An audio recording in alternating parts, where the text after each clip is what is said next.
If you want to pass GED social studies so you can move ahead to bigger and better things like college, a better job, joining the military, whatever your goal happens to be, know that I want to help you get there faster. In this video, we're going to walk through GED social studies practice questions together, and along the way, I'm going to teach you tips, tricks, and strategies, and we're going to get started right now. On January 14th, 1969, President Lyndon B. Johnson gave a speech titled Annual Message to the Congress on the State of the Union. Which statement of President Johnson's from the speech is an opinion? A. Tonight the unemployment rate is down to 3.3%. B. In 1967, I recommended to the Congress a random selection system for the draft. C. Delay in ratifying it, the Non-Proliferation Treaty, is not going to be helpful to the cause of peace. Or D. That is 5 times as much as we spent in 1964. So now's your chance if you'd like to pause the video, try to figure this out, take all the time you need. Then whenever you're ready, just unpause the video and we'll talk about it. So the idea with fact and opinion is that a fact is something that you can verify that it's true, and an opinion is a judgment or a feeling or an evaluation of something. So if I were to tell you that on February 8th, I went to Buffalo Wild Wings to watch the Penguins-Flyers hockey game, that's a fact, right? We could see that I'm in a picture there at Buffalo Wild Wings. You could talk to witnesses that saw me there at Buffalo Wild Wings. Now, if I were to tell you that Buffalo Wild Wings has the best burgers, that would be an opinion. So anyway, A, tonight the unemployment rate is down to 3.3%. That's a fact, right? Because you could go check the record and see if that's correct. B. In 1967, I recommended to the Congress a random selection system for the draft. Well, you could go and check the record, and you could see that this happened. Now, what about C? Delay in ratifying it is not going to be helpful to the cause of peace. Well, we see the language here, right, where President Johnson said, is not going to be helpful. Well, that is an evaluation of something. That is his opinion, all right? So in his opinion, the delay here was not going to help the cause of peace. So that is his opinion. So the answer here is C. For a school project, Jeff researches life expectancy rates and records the results in the graph below. According to Jeff's graph, an individual in which of the following groups is likely to have the longest lifespan? Now, in case you're watching this on a cell phone, I put the answer choices over here, and I did that to try to make the graph as big as possible, so hopefully you can see this. And let me give you a chance now, if you'd like to pause the video, take all the time that you need with this, and whenever you're ready, just unpause the video and we'll talk about it. Now, when it comes to reading graphs, it can be challenging for social studies and also for science, so I want to teach you a framework right now that you can use if you want to help you with these graph questions. And I call this reading the TLC. Now, the T stands for title, the L stands for labels, and the C stands for challenge. In other words, what's the question? All right, so when you see a graph, if you're not sure what to do, you can start by reading the title, then read the labels, and then look again at that challenge or the question. Now, the title and the labels give you the big picture, and the question can tell you what part of the graph to focus on. Now, you can ignore everything on the graph that's not relevant to answering the question.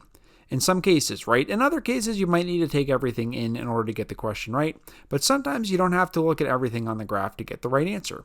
Now, there's one more piece to this that I'm going to talk about later on in the video, but for now, I just wanted to introduce the TLC method to you. Okay, so when I look at this graph here, what I see is that the title says life expectancy rates for males versus females, and I see that the color blue is male life expectancy, and I see that the color red is female life expectancy. Now, when I look over here on the left, I see years, and when I look down here, I see country, and so then I see Canada, Singapore, and Lithuania. So what is the question asking us? It's asking us which group has the longest lifespan. All right, so basically what we have to do is we have to look at the bars and see which one is the highest here. So what I see here is that Singapore females have the highest life expectancy, so the correct answer here is B. Please use the text below to answer the question. Let me give you a chance now, if you'd like to pause the video, take all the time that you need to answer this, and then whenever you're ready, unpause the video, and we'll talk about it. Okay, so the correct answer here is C. And we can see that from this part of the text here. So it says, nor shall any person be subject for the same offense to be twice put in jeopardy of life or limb. Now, I just want to add one more note in here, and that note is that process of elimination can be extremely helpful. I've had test takers use process of elimination on social studies and succeed with social studies and come back and comment and tell me that it was helpful to them. And I just want to pass this along here because, you're going to hear me say it again and again and again throughout this video and probably in other social studies videos, but it's really, really important because let's say that you get into a situation on the test where you read the text and you read the question and you're not sure what you should pick. All right, one thing you could try is just eliminate as many answer choices as you can that don't seem like they would fit. So in this case, let's say that maybe you read the text here and you weren't sure what the answer choice was, but maybe you said, hey, well, D, taking an excessively long time to try Jeff for a crime.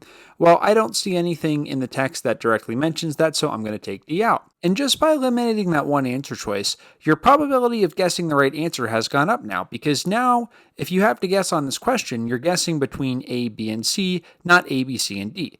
Okay, and let's say, just as an example here, maybe you eliminate A as well.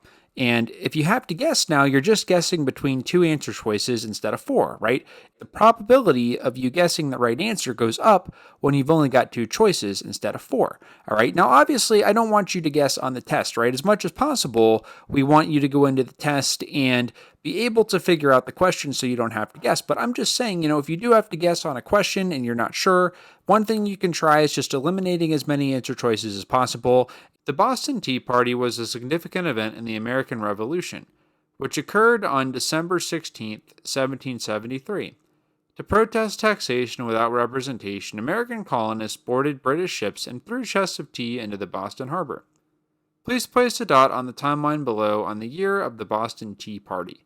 So obviously you won't really be able to draw a dot through the computer screen, but just think about where you would put that dot if you could. So let me give you a chance now if you'd like to pause the video, try to figure this out, take all the time you need, and whenever you're ready, just unpause the video and we'll talk about it. So the idea here is that if we had a timeline that went up by ones and showed all the years in between 1770 and 1775, we could just pick out 1773 and put the dot right on 1773. But with the timeline that we're given in this question, we see that it's going up by fives, right? 1770 to 1775 to 1780, and so on and so forth. So we just have to use our best judgment when we decide where to place that dot. And so the key thing here is that if 1770 is right here, we don't want to put the dot too close to 1770, right? And we also don't want to put the dot too close to the 1775. If you think about it this way, right? The halfway point between 1770 and 1775 is going to be right here-ish, right? It's going to be 1772.5, somewhere right about here, all right? And we see 1773 is to the right of 1772.5. So if you kind of look down here between 70 and 75 and kind of imagine where you think the middle is, 1773 is going to be to the right of that. It should be maybe somewhere around here. So as long as you saw that, consider that you got the right answer here. There was a time in the past when I struck out when it came to adding a dot to a timeline in a video, and I didn't want this to be a repeat. This video's champion shoutout goes out to a test taker who commented on one of my videos and said, "Math is the only test I have left. This is my 5th time taking it. I keep getting 143. I take it again next week on the 19th. Now, fortunately, I read another comment from the same test taker, and the test taker did pass, which is fantastic. And I know that the test taker is now planning to join the Army, so I want to thank the test taker for serving, and this is really a fantastic example of perseverance. So right now as you watch this video, just know that if you persevere long enough, eventually you're going to pass, right? It might not seem like it now, especially if you're struggling, but I really do believe that through hard work and perseverance, eventually you'll be able to pass, and you can have your own success story too. According to the United States Census Bureau, the West South Central states include Arkansas, Louisiana, Oklahoma, and Texas. What is the mean minimum wage for these 4 states, rounded to the nearest tenth? Please use the graphic below in answering this question. Now, I didn't put multiple choice answers for this one because I wanted to have as much room as possible on the screen for the map here. So this will just be for you to come up with your own answer. And also, I want to read the numbers here for you just in case they're hard to see. So right here we have for Arkansas, we have 11. For Louisiana, we have 7.25. For Oklahoma, we have 7.25. And for Texas, we have 7.25. So let me give you a chance now, if you'd like to pause the video, try to figure this out, and then whenever you're ready, we'll go over the answer. Now, today I'm using my phone to do these calculations, and I'll tell you why. I used to keep my calculator by my computer in the room where I record, and my daughter, who's going on 3 now, she would come in, and to her it looks like a phone, so she would pick it up and talk on it and pretend it's a phone. And one day she asked if she could take it in the car, and I let her take it in the car, and so now the phone is in the back of the car by her car seat, so when we go on car rides, she can pretend that she's talking to grandma. But anyway, I am doing these calculations on my phone today, and that's why.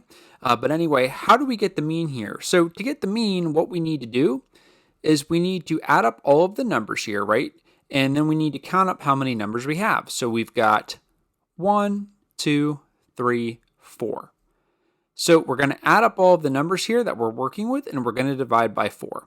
All right, and where did these numbers come from? The numbers just came from the map here, right? So for Arkansas, we see that we have 11.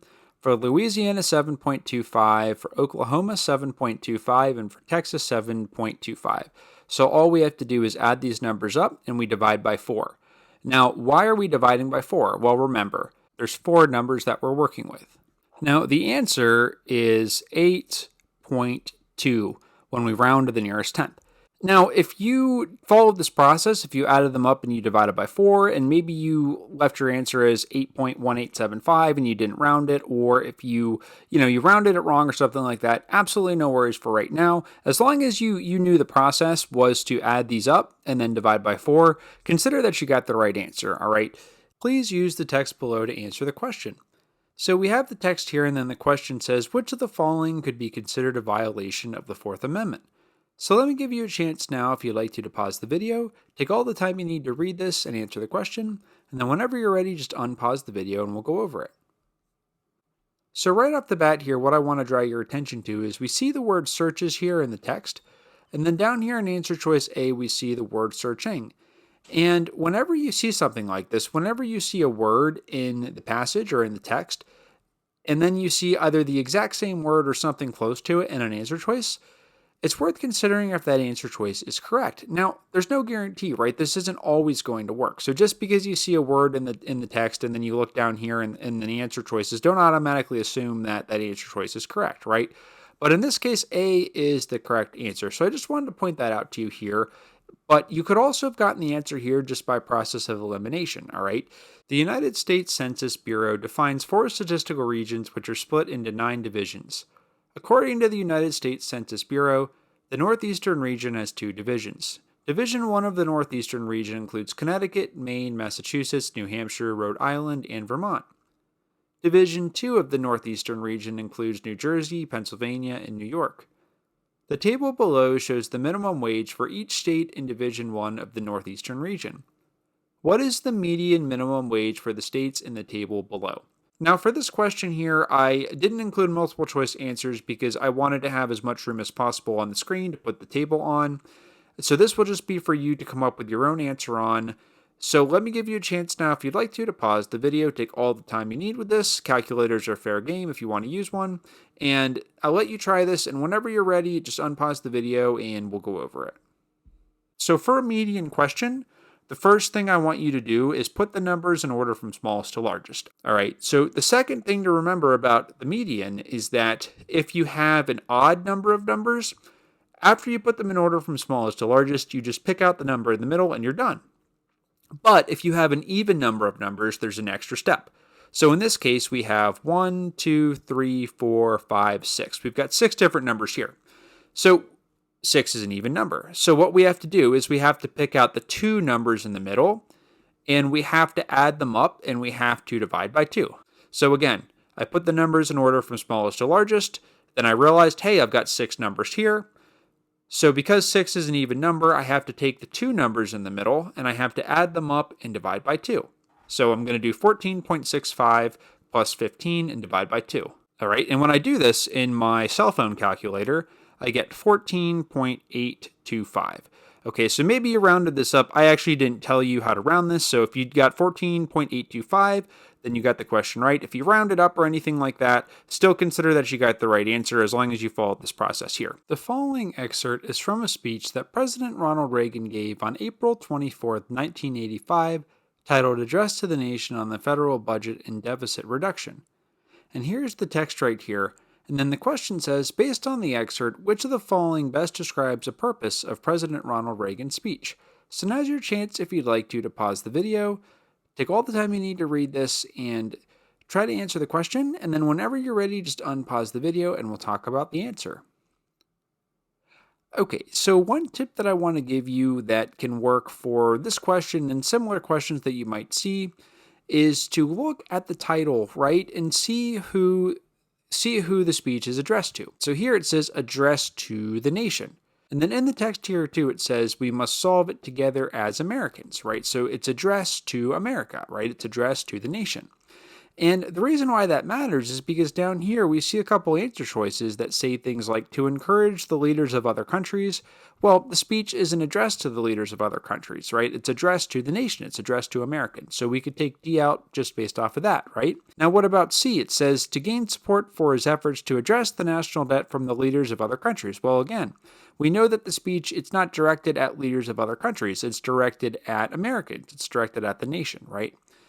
So what about A? Why is A incorrect? It says to gain support for a new executive order. We haven't seen anything that directly talks about executive orders here in the text, so that's why we would rule A out. And B is the correct answer here. So one last thing I want to point out here is that we see the word debt right here in the text. And also, if we look up here, right, we can see from the sentence not just who the speech is addressed to, but we can also see the topic, right? The topic, it's federal budget and deficit reduction. So we know that this is going to have something to do with money. And we see all kinds of words throughout this that have to do with money, right? We see budget, we see money right here, we see financial, we see monetary policies, spending, tax, inflation, and interest rates. That can also help clue you in to the fact that the purpose has something to do with money, right? Hey, Tom, you want to help me write the next question? Thanks anyway. In the United States, presidential elections include primary elections and general elections. Typically, states hold primary elections 6 to 9 months before the general election. In a general election, each state is worth a specific number of electoral votes. To win a general election, a candidate must receive at least 270 electoral votes. The popular vote is the total number of votes a candidate receives. Two candidates are running against each other in a general election for the U.S. presidency. Suppose the results are in for Michigan, Texas, Ohio, California, and Illinois. Also, suppose candidate A won Michigan, Texas, and Ohio, whereas candidate B won California and Illinois. Who's winning the election right now based on the information above? Is it A, B, C, or D? So now's your chance, if you'd like to pause the video, try to figure this out, take all the time you need, and then whenever you're ready, we'll go over the answer. So my strategy for this question right here is to calculate the electoral votes that candidate A has, and then we'll do the same for candidate B, and we'll see who has more. So for candidate A won Michigan, which is 15, and then candidate A won Texas, which is 40, and then Ohio gives 17. So 15 plus 40 plus 17 is 72. So candidate A has 72 electoral votes. So now let's jump down here to candidate B. So we know that candidate B won California and Illinois. So I'm going to take the 54 electoral votes from California and I'm going to add them to the 19 electoral votes from Illinois.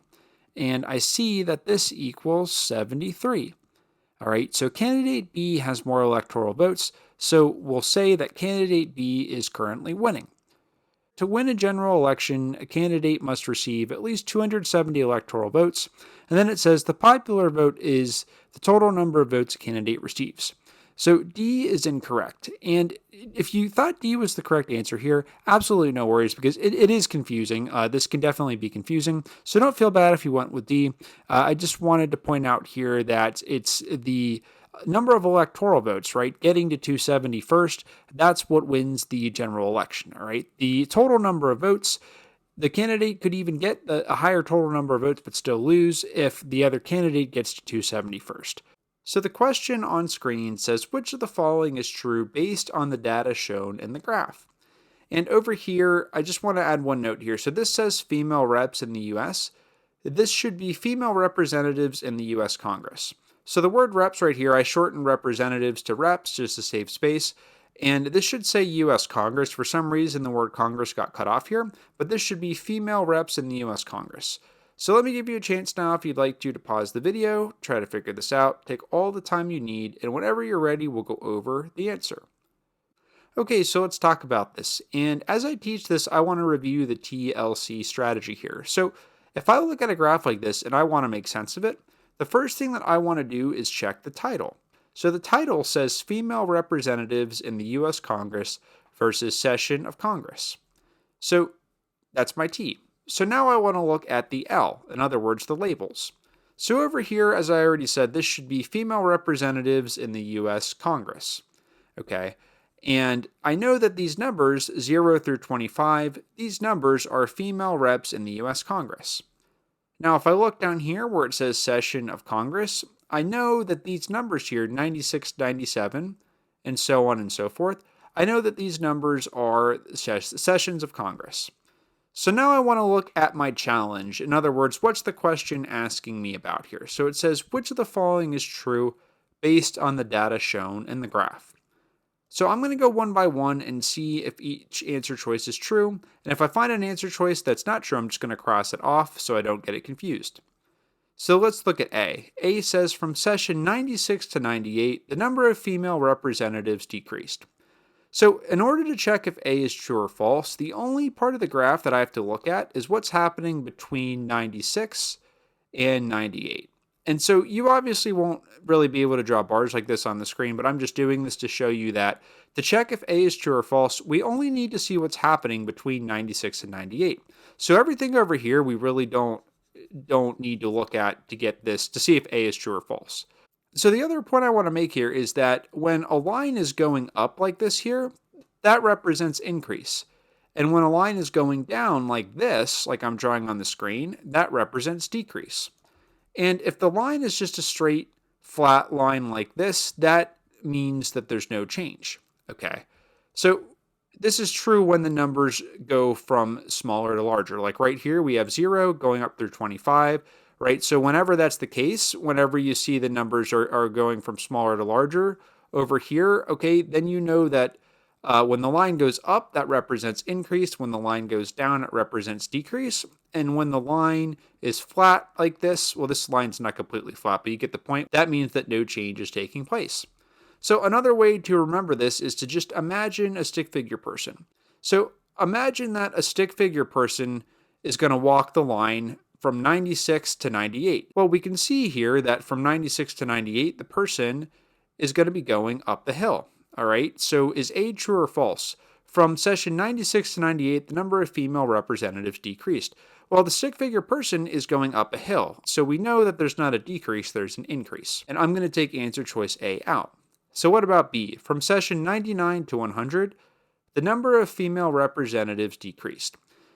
So to see if B is true or false, where am I going to look on the graph? Am I going to look over here? Well, actually, the only place that I need to look is in between 99 and 100. All right, so again, I just want to direct your attention to what's happening in between 99 and 100. And to check B, we can really ignore what's happening over here on the graph. So what I see here is that if I drew a stick figure person here, I see that the person would be going uphill. In other words, we know that the number of female representatives increased from session 99 to session 100. So B is also false. So let me cross B out here so we don't get confused.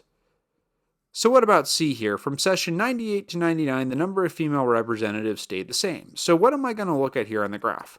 Well, I just want to focus on what's happening between 98 and 99.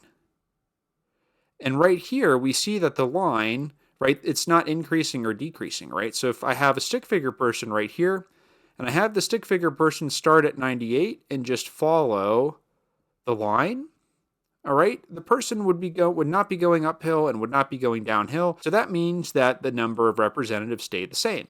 So C is the correct answer here. In the Champion Facts segment, I pop out from behind the screen and answer some random questions from a generator to give you a quick break from thinking and to try to make the video at least a little more fun. Now, I've gotten positive feedback on these segments lately, but whether you like these segments or think I'm just wasting your time, I'd love to get your opinion in the comments below. Do you have any siblings? I have one sister who's about 4 years younger than me. Do you believe in Bigfoot? Now, this one I'm not so sure about. I guess I can't say I do believe in Bigfoot, but at the same time I'm open-minded to the possibility. Which of the following would the writer of this advertisement most likely agree with? Is the answer A, B, C, or D? So the advertisement's over here and the text is up here, and I want to give you the chance now to pause the video and take all the time you need to read this and to think about the answer. And if you get stuck or aren't sure what the answer is, absolutely no worries because we're just going to go over it. So let me give you a chance now, if you'd like to pause the video, try this out, take all the time you need, and then whenever you're ready, just unpause it and we'll talk about it. Okay, hopefully you had a chance to try this out if you wanted to. I want to go through these answer choices here one by one, and we'll see if we can figure out which one the writer of the advertisement would most likely agree with. So what about A here? J. Walter Thompson & Co. lacks the ability to place copy and publications based on fit with the client's business. So would the person who wrote this advertisement over here agree with this or disagree with this? Well, it looks like the person would disagree. Now, it says right here, we can place the copy and publications best suited to your business, right? So right here, this is the part that I'm looking at for A. It says here, we can place the copy and publications best suited to your business. So I'm going to take answer choice A out based off of that. So what about B? It is essential for an advertising agency to produce advertisements in a non-aggressive manner. Would the writer of this advertisement agree with that or disagree with that? Well, it says right here, forceful advertising. So based off of the fact that the person who wrote this ad wrote forceful advertising right here, I'm not so sure that the person who wrote the ad would agree with this. Okay, so I'm going to take B out here. So what about C? Having many years of knowledge is important for success. Would the person who wrote the advertisement agree with this statement or disagree with it? Well, it says over here, in the preparation of copy, we have had nearly 40 years of practical experience. So it sounds like the person who wrote this thinks that having many years of knowledge is important for success, or that the person who wrote this would agree with that. So C looks like it's the correct answer here. So I'm going to circle C, but let's check D out here anyway. J. Walter Thompson & Co. cannot generate profit for the clients. So would the person who wrote this ad agree with D or disagree? Well, down here it says, we can take your advertising appropriation and make of it a profitable investment instead of a speculation. So it sounds like the person that wrote the advertisement is promising in stating that if someone uses the service, it's going to end up generating profit. So we can take D out here and we see that C is the correct answer. So it says, please use the text below to answer the question. So we see the text on screen, and then the question says, what is the best inference for the title of this passage? Is it A, B, C, or D? So now's your chance if you'd like to pause the video, take all the time you need to read and think about the answer, and then whenever you're ready, just unpause it, and we'll talk about it. So what's the correct answer? Is it A, B, C, or D? Well, right off the bat here, it says the government of the United States engages to pay the French government, and so on and so forth. So we see right here that there's going to be a payment made, in other words, a purchase. And we see references to money and to financial transaction throughout the text here, right? Here's another example. It says, this stock shall be transferred to the government of France, and so on and so forth. All right, so A is the correct answer here. And we also see the word treaty right here. We see that treaty appears in both answer choice A and answer choice C, but it's really the references to money. It's the part where it says the government of the United States engages to pay, and just the references to payment and financial transaction that should help us see that A is the correct answer here. So if you got this right, really great job. This is not an easy question, and if you had trouble with this, absolutely no worries since we're just practicing for right now. Hopefully it makes sense now.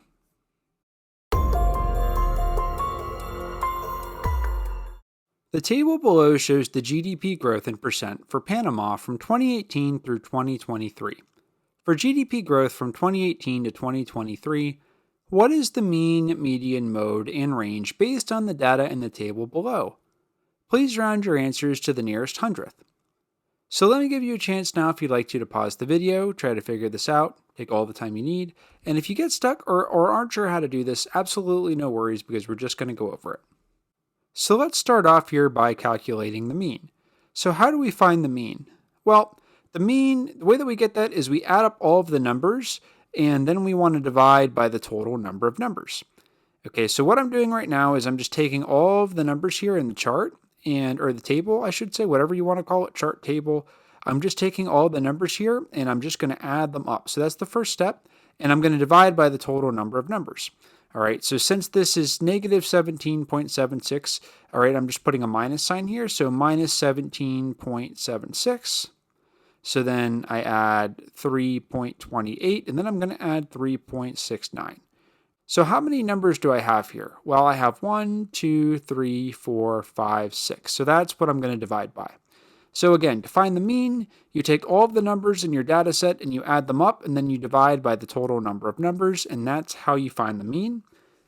And in this case, the mean is 3.86. So if you do this calculation in your calculator, you'll get 3.86.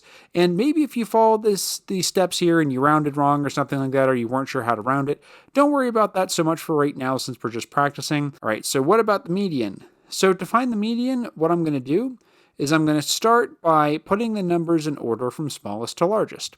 So what's my smallest number here? Well, the number with the negative sign is the smallest number, right? So I'm going to go negative 17.76, then I'm going to do 3.28, then 3.69, then 7.32, then 10.81, and then 15.84. And I'm almost out of space here, 15.84. I can just barely fit that in there. So this is what the numbers should look like when they're ordered from smallest to largest. Now, the next thing here we have to do is we have to determine, do we have an even number of numbers that we're working with here or an odd number? Well, remember, we already counted them up and we know that we have 6 numbers here.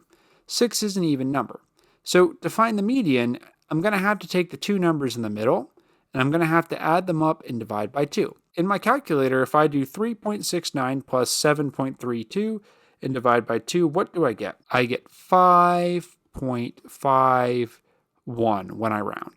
Like I said before, if you followed the steps here correctly, but maybe you weren't sure how to round it, consider that you got the right answer for right now since we're just practicing. So now let's talk about the mode. So what is the mode? Well, the mode is the most occurring number. Now, each of these numbers only shows up one time, so we actually don't have a mode here. Okay, so now let's talk about the range here. So how do we calculate the range? Well, we calculate the range by taking the biggest number in the data set and subtracting the smallest number. So what's the biggest number here? The biggest number is 15.84. So I'm going to start with the biggest number and I'm going to subtract the smallest number. Now the thing here is that my smallest number is negative 17.76. So if I do 15.84 minus negative 1776, that's going to give me the same answer as if I do 15.84 plus 17.76. All right, so minus a negative is the same as plus. So 15.84 minus negative 17.6, that's the same as 15.84 plus 17.76. And really, if you just put this in your calculator, then you won't have to worry about remembering this. So here we go. The range is 33.6. All right, so just to recap here, how do we find the mean? We find the mean by adding up all of the numbers and then dividing by the total number of numbers. We find the median by putting the numbers in order from smallest to largest. If we have an odd number of numbers, we just pick out the middle number and we're done. If we have an even number of numbers, we add up the 2 middle numbers and divide by 2. That's after we've ordered the numbers. Then for mode, we look and we see if any numbers show up more than once, and here we didn't have that, so we just put no mode. In other cases, we would find the number that shows up the most times, and that would be the mode. And for the range, you take the biggest number and you subtract the smallest number, and you're done.